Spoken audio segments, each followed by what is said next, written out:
Hello दोस्तों, कैसे हो आप सभी का हमारे यूट्यूब चैनल में स्वागत है। आज हिंदी का प्रैक्टिस सेट 14 जो कि एसएससी जीडी एग्जाम 30 जनवरी 2023 की पहली शिफ्ट में जो प्रश्न पूछे गए हैं तथा इनसे संबंधित जो प्रश्न बन सकते हैं आगामी एसएससी जीडी तथा अन्य एग्जाम जिसमें भी हिंदी पूछी जाती है उससे संबंधित हम आज प्रश्न देखेंगे। तो ज़्यादातर जो एसएससी के एग्जाम्स होते हैं उनमें ज़्यादातर जो 4-5 साल के प्रीवियस पेपर होते हैं उनसे ही संबंधित प्रश्न आते हैं। तो शुरू करते हैं आज का पहला प्रश्न। वाक्य में रेखांकित अंश के लिए उचित मुहावरा दिए गए विकल्पों में से चुनिए। वाक्य है, उसे कोई क्या समझाए, वह तो महामूर्ख है। महामूर्ख अर्थ इन चारों मुहावरों में से किसका है? ऑप्शन ए काला नाग, ऑप्शन बी काठ का उल्लू, ऑप्शन सी काठ मार जाना, ऑप्शन डी काजल की कोठर। तो ऑप्शन नंबर बी काठ का उल्लू अर्थात महामूर्ख। तो काठ का उल्लू मुहावरे का सही अर्थ है महामूर्ख। तो इसमें पूछा गया कौन सा मुहावरा है इस अर्थ का, तो काठ का उल्लू अर्थात महामूर्ख। तो ऑप्शन नंबर इसका बी करेक्ट ऑप्शन है। देखते हैं क्वेश्चन नंबर अगला। क्वेश्चन नंबर 2, निम्नलिखित वाक्य में रेखांकित एकार्थी शब्द का सही अर्थ युग्म क्या होगा? द्युत प्रथा का दुष्परिणाम, पांडवों के साथ उनकी माता पृथा को भी भुगतना पड़ा। तो यहाँ पर प्रथा और प्रथा इनके अर्थ क्या हैं? तो पहले जो प्रथा इसका अर्थ है परंपरा तथा दूसरे प्रथा का अर्थ है कुंती। तो इनमें प्रथा और प्रथा का अर्थ जो पूछा गया तो ऑप्शन नंबर ए, पहले प्रथा का अर्थ है परंपरा, दूसरे प्रथा का अर्थ है कुंती। तो ऑप्शन नंबर इसका ए करेक्ट ऑप्शन है। देखते हैं क्वेश्चन नंबर अगला। क्वेश्चन नंबर 3, पारदर्शक शब्द के लिए उचित वाक्यांश है।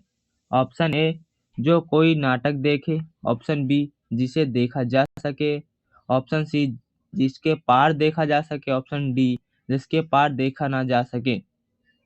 तो जिसके पार देखा जा सके उसे पारदर्शक, ऑप्शन नंबर सी जिसके पार न देखा जा सके उसे अपारदर्शक। तो ऑप्शन नंबर इसका सी करेक्ट ऑप्शन। देखते हैं क्वेश्चन नंबर अगला। क्वेश्चन नंबर 4,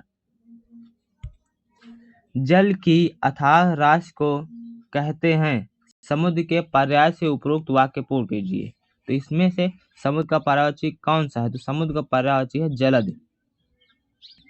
ज्यादातर जो जल के पर्यायवाची होते हैं उनमें ज जोड़ने पर वह कमल के पर्यायवाची तथा द जोड़ने पर वह बादल के और धी जोड़ने पर वह समुद्र के पर्यायवाची बन जाते हैं। जैसे जल में ज जोड़ने पर जलद ये कमल का पर्यायवाची, जल में द जोड़ने पर जलद ये बादल का पर्यायवाची और जल में धी जोड़ने पर ये समुद्र का पर्यायवाची बनता है। तो ये चीज आप याद कर लीजिए।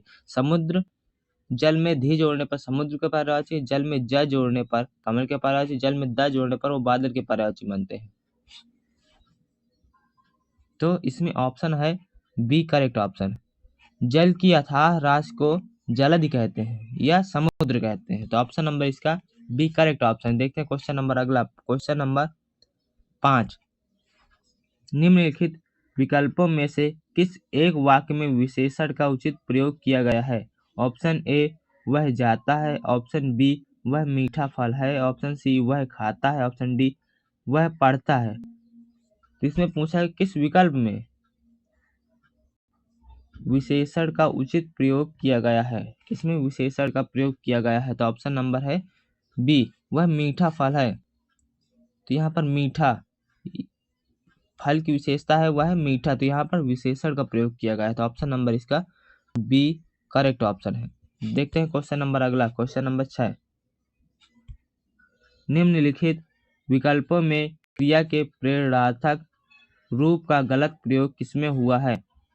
ऑप्शन ए बिठाना Bithwana, option B टकराना टकारवाना, option C खिलाना खिलवाना, ऑप्शन डी दिलाना दिलवाना। तो इसमें पूछा क्रिया के प्रेरणार्थक रूप का प्रयोग किसमें गलत हुआ है? तो इसमें बिठाना का बिठवाना, खिलाना का खिलवाना, दिलाना का दिलवाना। ऑप्शन नंबर बी इसमें गलत प्रयोग हुआ। टकारना का टकारवाना नहीं होगा। तो ऑप्शन नंबर इसका बी, इसमें पूछा गया है कि किसमें गलत प्रयोग हुआ, तो ऑप्शन नंबर बी में गलत प्रयोग हुआ। टकारना का टकारवाना, ये टकारना है। देखते हैं क्वेश्चन नंबर अगला। क्वेश्चन नंबर 7, विकल्प विकल्पों में दिए गए शब्दों में से उचित शब्द से निम्न वाक्य पूर्ण करें। हमें अपने डैश की स्वयं देखभाल करनी चाहिए। ऑप्शन ए सामान्य, ऑप्शन बी सामान, ऑप्शन सी समान, ऑप्शन डी सारांश। सबसे पहले ये सी और बी सामान, तो सामान बी, सामान इस प्रकार लिखा जाएगा। तो ऑप्शन नंबर बी, हमें अपने सामान की स्वयं देखभाल करनी चाहिए। तो सामान ऑप्शन नंबर बी ये शुद्ध वर्तनी है, सी अशुद्ध वर्तनी है।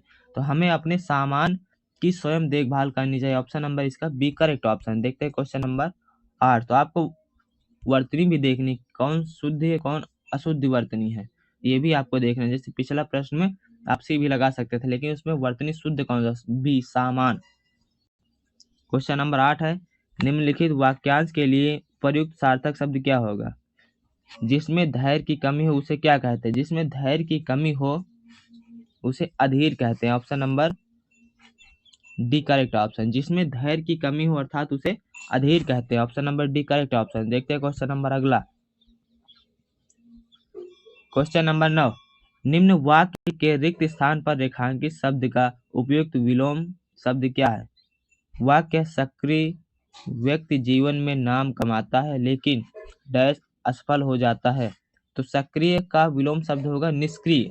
ऑप्शन नंबर बी, सक्रिय व्यक्ति जीवन में नाम कमाता है और लेकिन निष्क्रिय व्यक्ति असफल हो जाता है, निष्क्रिय असफल हो जाता है। तो ऑप्शन नंबर बी, सक्रिय का जो विलोम शब्द है वह है निष्क्रिय। Option number B correct option. देखते हैं क्वेश्चन नंबर अगला। क्वेश्चन नंबर 10, निम्नलिखित वाक्य में रेखांकित खंड के स्थान पर प्रयुक्त होने वाले सबसे उपयुक्त विकल्प का चयन कीजिए। उसने अपने दोस्त को जन्मदिन पर श्रद्धांजलि दी। श्रद्धांजलि के स्थान पर कौन सा उचित शब्द होगा? तरक्की, बधाई, आयु, धमकी। तो उसने अपने दोस्त को जन्मदिन पर बधाई दी। ऑप्शन नंबर इसका करेक्ट है बी। तो श्रद्धांजलि के स्थान पर होगा बधाई। Option number B correct option है। उसने अपने दोस्त को जन्मदिन पर बधाई दी। देखते हैं क्वेश्चन नंबर अगला। क्वेश्चन नंबर 11, गेरू एक संज्ञा शब्द है, इसके बदले कौन सा प्रत्यय युक्त शब्द उपयुक्त होगा? तो इसमें ऑप्शन है गजल, गेरुआ, ममेरा, गरज। तो गेरुआ, इसमें गेरू में अप्रत्यय जुड़ा तो गेरुआ। ऑप्शन नंबर बी, इसमें प्रत्यय युक्त शब्द उपयुक्त होगा। Option number B correct option है।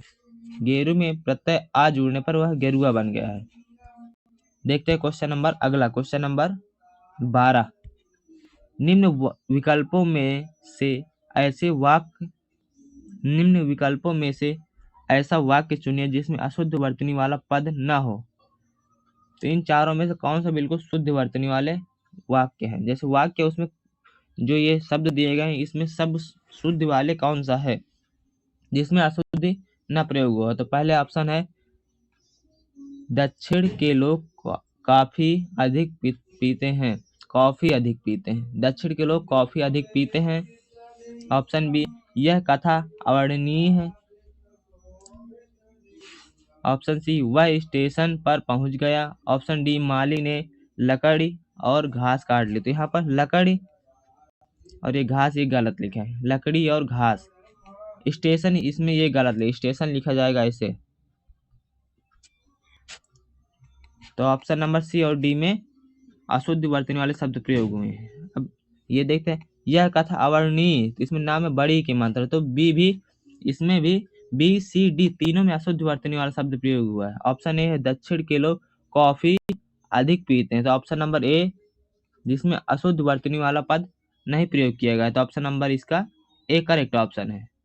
देखते हैं क्वेश्चन नंबर अगला। क्वेश्चन नंबर 13, निम्नलिखित में से किस मुहावरे का अर्थ है अपमान सहन करना? किस मुहावरे का अर्थ है जहर का घूंट पीना, छाती पर मूंग डलना, छाती पर सांप लौटना, दिल भर जाना, दिल भर आना?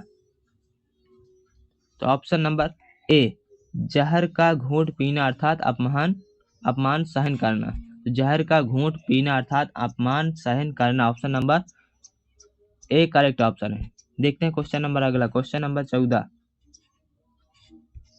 वर्तनी की दृष्टि से अशुद्ध वाक्य का चयन कीजिए। ऑप्शन ए, जब सब नष्ट हो गया तब सारी चिंता दूर हुई।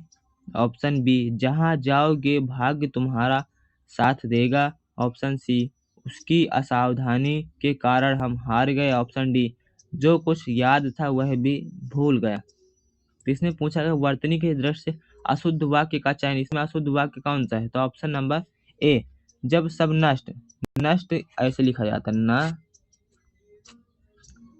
ये नष्ट होगा, तो यहाँ पर अशुद्ध वर्तनी वाला शब्द ऑप्शन नंबर ए में प्रयोग हुआ है, तो ऑप्शन नंबर इसका ए करेक्ट है ऑप्शन है। पूछा गया किसमें अशुद्ध वाक्य, कौन सा अशुद्ध वाक्य? तो ऑप्शन नंबर ए। देखते हैं क्वेश्चन नंबर अगला, क्वेश्चन नंबर 15। निम्नलिखित विकल्पों में से वाक्यांश के लिए एक सार्थक शब्द क्या होगा?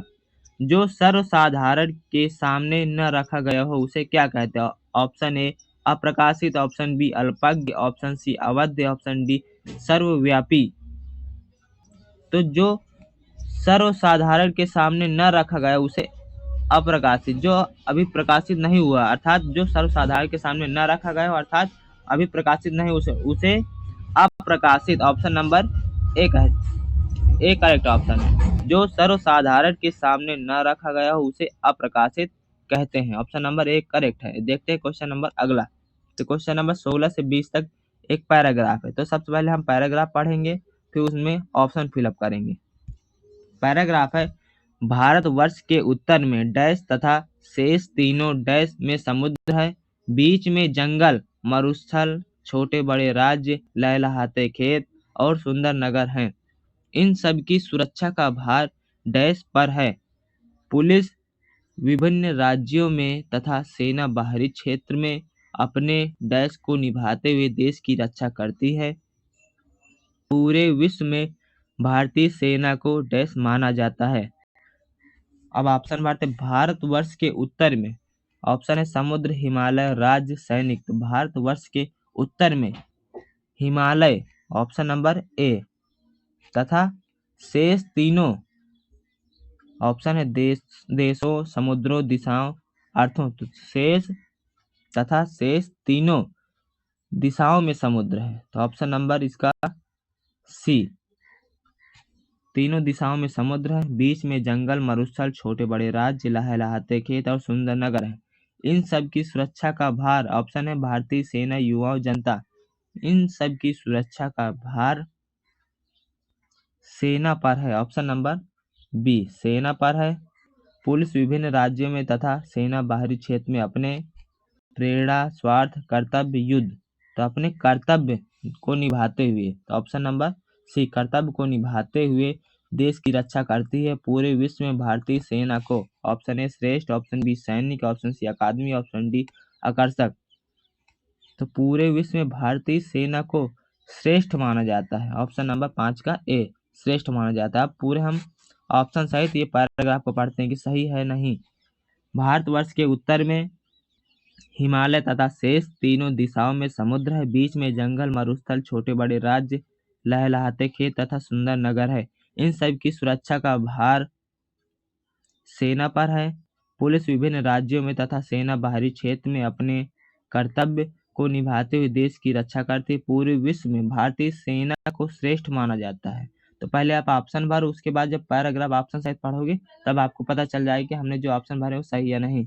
लेकिन आपको यह ध्यान रखना है कि एसएससी का कोई सा भी एग्जाम हो उसमें 4 से 5 साल के प्रीवियस ईयर पेपर जरूर हल करना। पहले तो आपको कोर्स कंप्लीट करना है, उसके बाद 4 से 5 साल के प्रीवियस ईयर सेट जरूर हल करना है।